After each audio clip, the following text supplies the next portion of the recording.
Dear students, very good morning to all of you. Myself Suresh Kumar, teacher at UPS Moira Pansgam, Zone Kralpura, District Kupwara.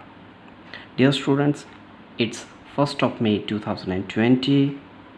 My today's topic is square and square roots. In this topic, I will mainly cover square roots and methods to find out square roots of square numbers, because most of part of square numbers and squares has been covered in previous lectures also. लेकिन आगे जाने से पहले आपको square numbers के बारे में पता होना चाहिए। जैसा कि मैंने आपको बताया था कि स्क्वायर नंबर्स ऐसे नंबर्स होते हैं जो कि बनते हैं जब हम किसी नंबर की रेज़ टू पावर 2 करते हैं। ठीक है, जब हम किसी नंबर की रेज़ टू पावर 2 करते हैं तो हमारे पास स्क्वायर नंबर्स बन करके हासिल होते हैं। जैसे हमारे पास 1 का रेज़ टू पावर 2 किया तो 1, 2 का रेज़ टू पावर 2 किया तो 4, 3 का रेज़ टू पावर 2 किया तो 9, 4 का रेज़ टू पावर 2 किया तो 16, 5 का रेज़ टू पावर 2 किया तो 25 बन रहा है। यहाँ पर जो हम प्रोसेस कर रहे हैं दैट इज़ स्क्वेयरिंग। कौन सी प्रोसेस? स्क्वेयरिंग कर रहे हैं, जिसमें हम नंबर के ऊपर स्क्वायर लगा रहे हैं।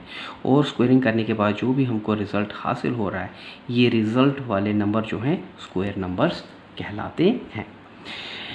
इन नंबरों के बीच में अगर हम इन नंबरों को ध्यान से देखें तो ये वाला रिज़ल्ट, ठीक है, ये जो रिज़ल्ट आ रहे हैं, इस रिज़ल्ट वाले नंबर को हम स्क्वायर नंबर कहेंगे।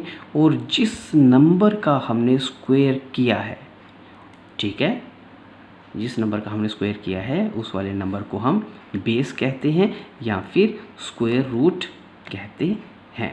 किसका स्क्वायर रूट? दिए गए स्क्वायर नंबर का स्क्वायर रूट या फिर बेस नंबर कहते हैं। अब ये बेस नंबर होता क्या है, स्क्वायर रूट होता क्या है, तो थोड़ा सा आसान करने के लिए, ताकि आपको आगे जाके समझ में आए, आपको थोड़ा सा यहीं पे समझा देता हूँ।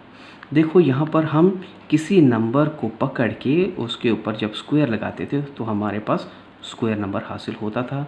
लेकिन अगर आपसे सवाल पूछ लिया जाए, भाई ये नंबर जो है, जो हमारे पास स्क्वायर नंबर आ रहा है या फिर जो हमारे पास स्क्वायर नंबर है, वो स्क्वायर नंबर आखिरकार किस नंबर का स्क्वायर करने पे बना है, यानी कि किस बेस के ऊपर स्क्वायर करने पे वो स्क्वायर नंबर बना है, तो झट से आपका जहन उस नंबर को ढूंढना शुरू हो जाता है जिस नंबर का स्क्वायर करके कोई स्क्वायर नंबर बना है, यानी कि आप बेस को ढूंढना शुरू हो जाते हो।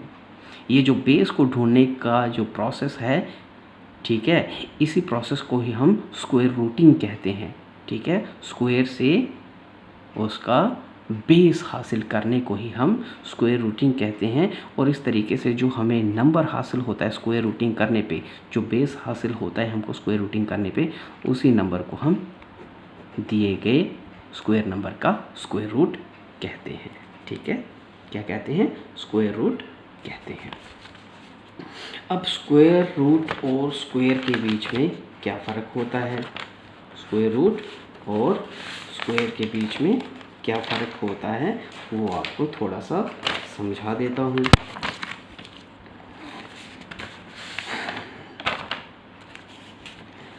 देखो, आपने अभी तक मैथमेटिक्स के बीच में डिफरेंट तरीके के ऑपरेशन किए होंगे, जिसमें एडिशन होता है, सब्ट्रैक्शन होता है, मल्टीप्लिकेशन होता है, ठीक है, और डिवीज़न होता है।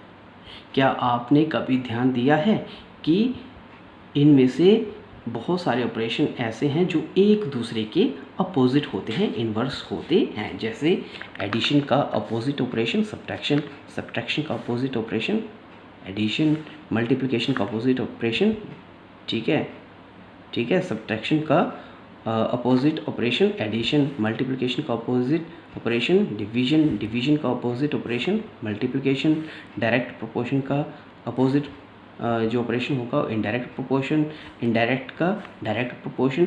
वैसे ही स्क्वेयर्स का अपोजिट ऑपरेशन स्क्वायर रूट्स होता है और स्क्वायर रूट्स का स्क्वायर्स होता है। ये एक दूसरे के इन्वर्स होते हैं। ठीक है, तो एक दूसरे के असर को ख़त्म करने के लिए ही ये अपोजिट ऑपरेशंस होते हैं। अब ये अपोजिट ऑपरेशन की ज़रूरत क्यों पड़ी? अपोजिट ऑपरेशन की ज़रूरत हमको तब पड़ी जब हमारे पास कुछ ऐसे सवाल आते हैं, जैसे हमारे पास कोई क्या दे के रखा है, स्क्वायर फील्ड दे के रखा हुआ है जिसका एरिया आपको पता ही है साइड स्क्वायर के बराबर होता है। इसका अगर हमको एरिया दे के रखा हुआ है, आपसे पूछा जाए कि भाई इसकी लेंथ क्या होगी, साइड क्या होगी, तो आप क्या करोगे, इस एरिया को इसके फार्मूले के साथ कंपेयर करोगे। Side square equal to 144 meter square, ठीक है, क्योंकि मान लेते हैं इसकी साइड मीटर में है, क्योंकि ये एरिया मीटर स्क्वायर में है तो उसकी साइडें मीटर में होगी, इसलिए side square equal to 144 meter square. तो यहाँ पर तो ये साइड जो है स्क्वायर में आ रही थी, हमें तो सिर्फ साइड चाहिए, तो साइड स्क्वायर है। ऐसे में आप साइड को कैसे हासिल करोगे? तो साइड को हासिल करने के लिए इस साइड स्क्वायर के ऊपर आप अंडर रूट का साइन लगाओगे या स्क्वायर रूट का साइन लगाओगे। जैसे ही आप स्क्वायर रूट का साइन लगाओगे तो साइड स्क्वायर जो है यानी कि पावर 2 जो है वो ख़त्म हो जाती है और रिज़ल्ट में सिर्फ हमको साइड मिलती है। क्या मिलती है? साइड मिलती है।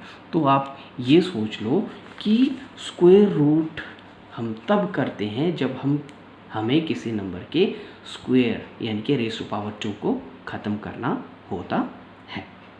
ठीक है, अब बात आती है आगे की तरफ। अगर हम चलें तो वो कौन कौन से मेथड्स हो सकते हैं जिसका इस्तेमाल करके हम किसी नंबर के, ठीक है, किसी नंबर का स्क्वायर रूट निकाल सकते हैं।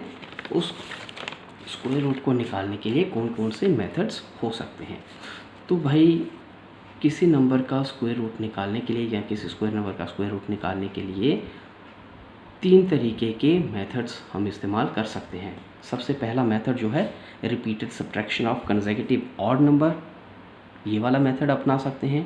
दूसरा जो मेथड है that is prime factorization method है, उससे हम स्क्वायर रूट निकाल सकते हैं। और तीसरा मेथड जो है वो है long division method. Long division method में भी हम क्या कर सकते हैं, स्क्वायर नंबर्स का स्क्वायर रूट निकाल सकते हैं। तो सबसे पहले repeated subtraction of consecutive odd number method, इसकी अगर बात करें तो इसका मतलब ये है कि अगर हम किसी दिए गए स्क्वायर नंबर के बीच में से जो आने वाले कंसेक्यूटिव ऑड नंबर होते हैं जैसे 1, 3, 5, 7, 9, इनको निकालते जाएं और एक ऐसे स्टेप पे पहुंच जाए जहां पर रिज़ल्ट 0 आता हो। ठीक है, कहाँ पर? ऐसे स्टेप के ऊपर पहुंच जाए यहाँ पर 0 आता हो, तो इस तरीके से हम उसके स्क्वायर रूट को निकाल सकते हैं, स्क्वायर नंबर के स्क्वायर रूट को निकाल सकते हैं। बशर्ते उसके लिए आपको क्या करना पड़ेगा कि आपने कितने स्टेप्स फॉलो किए हैं उस रिज़ल्ट 0 को हासिल करने के लिए। कंसेक्यूटिव ऑड नंबर्स को माइनस करते हुए कितने स्टेप्स को आपने फॉलो किया है, उस नंबर को काउंट करके, उस स्टेप्स को काउंट करके आप बता सकते हो कि दिया गया स्क्वायर नंबर किस नंबर का स्क्वायर करने पे बना होगा या दिया गया स्क्वायर नंबर का स्क्वायर रूट क्या होगा। जैसे यहाँ पर 81 आपको दे के रखा हुआ है, 81 आपको दे के रखा हुआ है। 81 में से मैं 1 को निकालता हूँ तो 80 आता है। 80 में से कंसेक्यूटिव 1 का कंसेक्यूटिव 3 होता है, 3 को निकालूँ तो 77, 77 में से 5 निकालूँ 72, 72 में से 7 निकालूँ 65, 65 में से 9 निकालूँ 56, 56 में से 11 निकालूँ 45, 45 में से 30 निकालूँ 32, 32 में से 15 निकालूँ 17 और 17 में से 17 को निकालता हूँ तो 0। जैसे ही 0 आया इसका मतलब आपने स्टेप्स जो हैं वो कंप्लीट कर लिए हैं। अब बारी आती है कितने स्टेप्स में ये कंप्लीट हो रहा है, 0 रिज़ल्ट कितने में आ रहा है, 1, 2, 3, 4, 5, 6, 7, 8, 9 स्टेप्स को कंप्लीट करने के बाद 0 रिज़ल्ट आ रहा है। इसका मतलब 81 जो है 9 का स्क्वायर करने पे बना हुआ है, या दूसरे लफ्ज़ों में अगर मैं कहूँ अंडर रूट 81 या 81 का स्क्वायर रूट जो होगा वो 9 होगा। ठीक है, तो ये तो था कंसेक्यूटिव ऑड नंबर्स का सब्ट्रैक्शन करके स्क्वायर रूट निकालना। जो दूसरा मेथड था that was prime factorization method. इस वाले मेथड के बीच में हम किसी नंबर के प्राइम फैक्टर बनाते हैं और फिर उन प्राइम फैक्टर्स के जोड़े बनाते हैं। ठीक है, दूसरे स्टेप में जोड़े बनाते हैं और जोड़ा बनाने के बाद तीसरे स्टेप में हर एक जोड़े के बीच में से एक एक फैक्टर को बाहर निकाल लेते हैं। ठीक है, और फिर निकाले गए फैक्टर्स को मल्टीप्लाई कर देते हैं। जोड़े में से निकाले गए फैक्टर्स को मल्टीप्लाई कर देते हैं। जो भी रिजल्ट आएगा that will be square root of given number, given square number. जैसे अगर आपसे पूछा जाए कि ये जो 16 है, इस 16 का स्क्वायर रूट क्या होगा, यानी कि वो बेस कौन सा होगा जिसका स्क्वायर करने पे ये जो 16 बना होगा। तो मैंने क्या किया, 16 के प्राइम फैक्टर बनाए। ठीक है, प्राइम फैक्टर आपको पता है कैसे बनाए जाते हैं। हॉरिजॉन्टल और वर्टिकल लाइन के बीच में रखा जाता है नंबर को और डिवाइड किया जाता है छोटे से छोटे नंबर के साथ में। जैसे 16 2 के साथ जा सकता है, छोटे से छोटा नंबर 2 ही है जिसके साथ ये जाएगा। तो 2 8 सा 16, अब 8 फिर 2 के साथ जा सकता है, 2 4 सा 8, अब 4 फिर 2 के साथ, छोटे से छोटा नंबर 2 ही है जिसके साथ 4 जाएगा। 2 2 सा 4 और 2 1 सा 2, 2 1 सा 2, फिर से 2 8 सा 16, 2 4 सा 8, 2 2 सा 4 और 2 1 सा 2। अब यहाँ पर 1 आ गया, इसका मतलब हमारे फैक्टराइजेशन, प्राइम फैक्टराइजेशन कंप्लीट हो चुकी है। 16 की जो प्राइम फैक्टर बन रही है वो बन रही है 2 2 2 2, यानी कि 2 इंटू 2 इंटू 2 इंटू 2। अब मैं अगर इसमें से जोड़ा बनाता हूँ, क्या बनाता हूँ, जोड़ा बनाता हूँ, 2 2 का पेयर बनाता हूँ।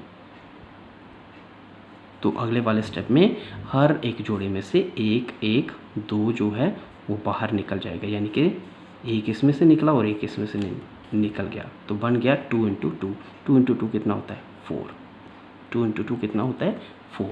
तो मैं कह सकता हूँ कि स्क्वायर रूट ऑफ 16 इज़ 4।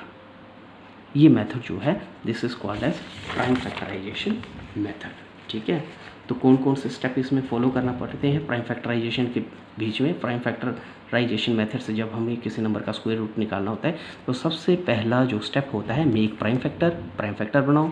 दूसरे वाले स्टेप में make pairing of similar numbers, जो फैक्टर के बीच में आ रहे हैं उनकी पेयरिंग करनी है। तीसरे स्टेप में हर एक पेयर के बीच में से एक एक नंबर को बाहर निकालना है। चौथे स्टेप में जो निकाले गए नंबर हैं उनको मल्टीप्लाई करना है। ठीक है, और पांचवें स्टेप में जो मल्टीप्लाई करके रिज़ल्ट हमको हासिल हो रहा है that will be square root of the given number. ठीक है, ऐसे ही देखो यहाँ पर 64 का भी मैंने निकाल के रखा है। 64 के जब मैंने प्राइम फैक्टर बनाए थे तो मेरे पास प्राइम फैक्टर बन करके क्या आ रहे हैं 64 is equal to 2 into 2 2 into 2 2 into 2, यानी कि 8 बार 2 2 आ रहा है।